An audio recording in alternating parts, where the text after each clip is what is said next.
Hello, السلام علیکم ورحمۃ اللہ وبرکاتہ۔ عزیزان گرامی، آج پھر ایک دعا کا ذکر کرتے ہیں۔ فجر کی نماز کو جاتے وقت راستے میں پڑھی جانے والی دعا۔ حضرت عبداللہ بن عباس فرماتے ہیں کہ ایک مرتبہ ایک رات میں حضور نبی کریم صلی اللہ علیہ وسلم کے گھر موجود تھا کہ میں نے دیکھا صبح فجر کی نماز کے لیے حضور نکلے تو یہ دعا پڑھتے ہوئے تشریف لے گئے۔ وہ دعا کون سی ہے حضور؟ میرے عزیزان گرامی، اس دعا کو سننے اور یاد کریں، اس دعا کو ضرور پڑھ لیا کریں۔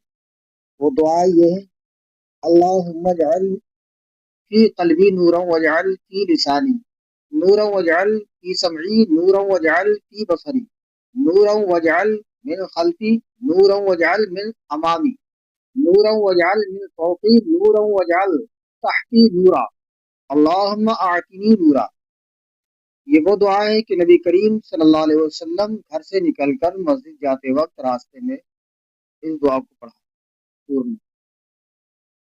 تو دوستو، ہمیں بھی چاہیے کہ ہم بھی ان دعاؤں کو پڑھیں۔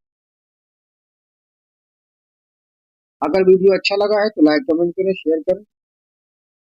دوستو، ہم فالو کر لیں، یوٹیوب پر دیکھ رہے ہیں تو ہمارے چینل کو سبسکرائب کریں، بیل آئیکن کو ضرور پریس کر لیں تاکہ ہمارا ہر آنے والا ویڈیو آپ تک جلد سے جلد پہنچتا رہے۔ دوستو، پھر ملیں گے اچھی سی ویڈیو کے ساتھ، تب تک کے لیے میں اجازت چاہتا ہوں۔ السلام علیکم ورحمۃ اللہ وبرکاتہ۔